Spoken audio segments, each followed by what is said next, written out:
Hey guys, welcome back to the channel, and we are back with another weekly wears video where I go over every single fragrance that I wore all 7 days last week. So if that's content that you want to see more of, be sure to like this video, subscribe to the channel, and turn on bell notifications so you are updated whenever I upload something new. I love doing this video, this weekly rotation video. It gives me an opportunity to talk about fragrances in my collection, really the reason why I chose that fragrance on that particular day. As we always do, let's jump right into it, starting with Sunday. So Sunday was my birthday, and we just kind of hung out, took it easy. I watched the Patriots lose.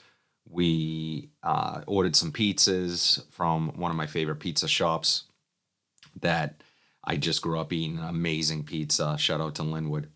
And yeah, this fragrance that I wore was a gift from my wife, and an amazing fragrance. I'll get more into the story as to why she chose this, but what we are talking about is Cremo's Palo Santo.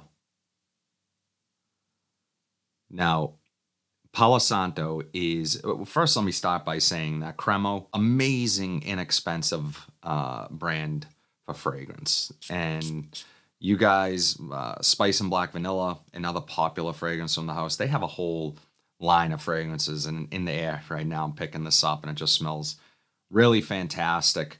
This is an inexpensive version of Le Labo Santal 33. Reminds me so much of that fragrance. This does have its own unique nuances to it. It's a little easier going than the Le Labo. The Le Labo is niche in that it can be a little bit challenging for some. Some people say they get sort of a pickly smell to it. Generally speaking, that's sort of what some aspects of sandalwood deliver. So I can see why people get that vibe from it. I don't personally think of pickles when I smell that scent, but I love that fragrance. And my wife actually bought me Santal 33 for Father's Day a couple years back. This is a really nice alternative to that scent. As I said, an inexpensive alternative. Woody, aromatic, slightly sweet and spicy, really put together, smells upscale, really classy. And my wife actually smelled this on a client of hers and asked him what he was wearing. She said, I got to tell my husband about that one. He probably knows about it, but I'm going to let him know nonetheless what's the name of it. And she really liked it. And she ended up grabbing it and surprising me with it. And look, she might have a thing for sandalwood because as I said, she also bought me Santal 33 after testing pretty much every Le Labo fragrance they had. And that one stood out to her, that and Tay Noir 29. Guys, if you haven't tried this one yet, I recommend giving this one a try. It's a really great introduction to sandalwood. There's nothing really hard about this scent. I think it's versatile, and it just smells fantastic. And you're getting it for a really great price. I'm going to link it down below, along with all the other fragrances on this list. Palo Santo from Cremo. This next one I've talked about on the channel before. This was sent to me kindly by my friend and subscriber, Danny Bell. And I'm so happy he sent this to me because this was a big surprise, and I really love this fragrance. Scent we're talking about is Jean Lo Immortal from Maison Alhambra. Now, let's start off by calling this what it is, which is a clone of Louis Vuitton's Le Mont Cité. Amazing fragrance on its own. But this, guys, first, great atomizer, nice magnetic cap right there.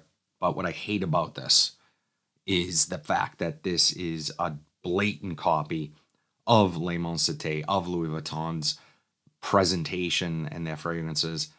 I just think it's kind of lazy. And you might say, well, aren't dupes lazy? You're just copying another fragrance. Yes, it is. But in the reality we live in, not everyone has the means to purchase expensive fragrances. They want to smell everything. They want different variety in their collection. So we can talk at lengths about why dupes have a place in fragrance in this hobby. But nonetheless, this smells incredible for what it is. I get prominent grapefruit and ginger up top, a little synthetic for roughly the first 10 minutes, and then it gets much, much better, much easier to wear. Very clean, fresh, and fruity with this warm, ambery ambroxan base. So it makes it really mass-pleasing, really attention-grabbing, high compliment factor, that type of thing. A good performer and all-arounder. And I will be sure to link this one as well. For a little while, it wasn't as widely available, and that it was originally really easy to get, then it was kind of harder to find, and now it seems to be coming back around again, thankfully. Jean Lo Immortal from Maison Alhambra. This next scent is just kind of a guilty pleasure for me, super addictive, and an amazing fragrance, but I don't know how easy it is to find. Scent we are talking about is Jean Barbados Crimson. And this is a Nick Jonas collaboration. And, that's really irrelevant to me. But this, again, is just a ultra, ultra addictive cheap fragrance. And it may not be as cheap as it used to be. Like I said, I haven't really looked online for this fragrance in quite some time, but rum, very fruity, rich, has this darkness to it while being very clean smelling. And some people say this reminds them a little bit of Versace Dylan Blue, which I get that comparison. Although this one has a little bit more of a fruity vibe to me. You also have a coffee note, leather, musk. It's really complex for an inexpensive fragrance that I found at a Marshall's for probably around $20. Great for cooler weather and nights out, and one that I would recommend to people that want to smell a little bit unique while having some versatility and a little bit more of a playful fragrance. So I wouldn't call it the best all-arounder, but if it needed to be the only one in your collection, it would be an interesting choice because it kind of checks all the boxes from a lot of different sort of perspectives. And I don't know, it's hard to explain, but you have to smell it to understand what I'm saying. Really, really great fragrance. I hope it's still easy to find. It may not be. You might have to find a trusted seller on eBay, but Jean Barbados Crimson. This next one, absolutely legendary cheapy scent we are talking about, is Hugo Reversed. And the reason I chose this one on Wednesday was my daughter had a doctor's appointment, and I didn't want to wear anything that day that was particularly overwhelming, especially when you're in a smaller room, and you don't want to offend anybody, right? This is not going to offend anyone. Just smelling this in the air, it is so likable, super likable. Grapefruit is the main note here, what I pick up the most with some musks. It's a little bit sweet, really easygoing summertime fragrance. Warm weather is what I'm reminded of. And this one also has a little bit of a animalic tone to it almost, and which I really like. It makes it more addictive, makes it a little more interesting. So there's just something in it that smells a little off. When I say animalic, it just smells a little bit off, but I like it. It has sneaky performance. It's one of those fragrances that when I can't smell it anymore, someone might say something to me like, oh, I like what you're wearing today. Or I get a waft of it hours after applying, and I'm like, okay, this one I have to remind myself is still there, even when I don't think it is. Hugo Reversed. This next one was a fantastic surprise sent to me by intenseoud.com, and I'm so happy they sent it my way. I will link this fragrance down below along with my code Gerard, which will save you 12%. Absolutely amazing surprise scent we're talking about is Reef 33. And this is a saffron heavy fragrance, and it's all the best aspects of saffron. It has the leathery aspects, it has the warm earthy sort of slightly sweet aspects of saffron.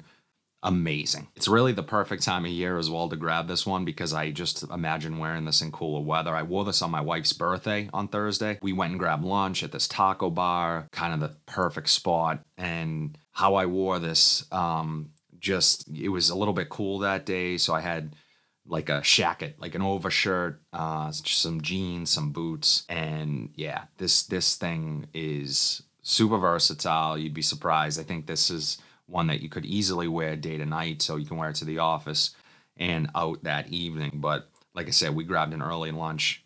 Both kids were in school, so we were able to actually sit down and grab lunch, and we kind of cleared our calendars just for a few hours so we can kind of enjoy each other's company. And this is the scent I decided to go with, and she likes this one, and she does lean more towards leather-based fragrances, and make no mistake about it, this being a saffron-heavy fragrance. And I believe suede is a listed note as well, but if not, it's definitely there, and some of that could be coming from the saffron as well. Lasted a long time, great performer, and really well priced. This one, as I said, I think you can get it. I did a video on this, but you could get it. I want to say full price is like 50 or 60 bucks. And then with my 12% discount code, you can save some money. So amazing fragrance, Reef 33. So this next one was a pickup in my most recent rack store haul. So if you've not watched that video, be sure to go check it out. Scent we are talking about is Limoncello Season from Elganzo. And I gotta say, I really like this scent when I first put it on. The opening here in the mid are the best parts of the fragrance. Unfortunately, they run their course kind of quick. That opening, the creamy lemon citrus, the vanilla, amazing. Smells like a creamsicle or something. It reminds me a little bit of Ultra Zest from Terry Mugler, and amazing opening, just really addictive. It reminded my wife a little bit of like a bathroom cleaner, but she said she still liked it. Like there was something about it that she really enjoyed. Limoncello Season, one thing that was super disappointing was the performance here. It just didn't last that long. As I said, kind of ran its course fairly quickly, and what you're left with in the dry down is not the best. So yeah, I was a little disappointed there, but for an inexpensive fragrance, summery, we're kind of out of the season right now, at least where I am. This one, I think a lot of people will like and enjoy. Again, it has that addictive quality to it. The citrus and vanilla just work beautifully together, and one that I think for $25 offers pretty good value for just what it does. And yeah, but for me, like I said in that video where I tried this for the first time, it offers a little redundancy in my collection. It reminds me a little bit of things like Missoni Wave and things like Ultra Zest, which I already own. And I probably reach for those more. At least the Ultra Zest, I would reach for more than this one, but it doesn't mean that it's a bad scent. Limoncello Season from Elganzo. Finally, on Saturday, we had a little get-together here at our house. Sort of a costume party, so to speak, for my wife's birthday. And I ended up dressing up as Paulie Walnuts from The Sopranos. And my wife, when I was kind of going through my fragrances, asking her what I should wear, she said, well, you got to smell like a strip club. And I said, I wouldn't know what a strip club smells like. But all jokes aside, I gave her a few options, and yeah, she chose this one. She's like, that's the one. The scent we are talking about is Loewe Pour Homme. And this scent, guys, has been around since 1974. And it just kind of gives me that Italian movie mobster type of vibe. Very Italian classic smelling in how this is constructed. Citrus aromatic, fougere type fragrance. Citrus, really herbal aromatics, green, and sort of held together with lavender and oak moss. Kind of a scent of its generation and its time, but this is one of the rare exceptions where it still, in my mind, doesn't smell super dated. To a younger guy, yes, this is going to smell super dated, I think, but for someone who has been enjoying fragrance for a long time and has smelled a lot of different things, this just does it right. This just does it like really effortlessly classy. Doesn't overwhelm you with the oak moss. It's not the extreme of any of these things that I mentioned, which sometimes fragrances from this period, from this time, from these years can do that. They're super dominant in oak moss or something else, like carnation or something in the fragrance, which I believe this has carnation in it. But it's just done with a light touch. And Loewe is just an amazing house. I have a bunch of fragrances from them, and I've been super pleased with everything I've tried from them. So this one, Loewe Pour Homme, is no exception. Really great performer. Smells incredible, clean smelling, put together, just really classy, and something I would imagine, Paulie Walnuts to wear. Whether he would wear that to a strip club, though, might remain to be seen. I don't know. Maybe you guys would know. I know nothing about that. So, yeah, great scent. Loewe, pour on. That's it, guys. All 7 fragrances that I wore every single day last week. What do you think? How did I do? Drop it in the comment section down below. But more importantly, drop your rotation. What did you wear in the comment section down below? But if you like what you saw, be sure to like, comment, subscribe, share this video. Hit that bell notification so you're updated whenever I upload new content. But until then, have a fantastic week, and I'll see you in the next video.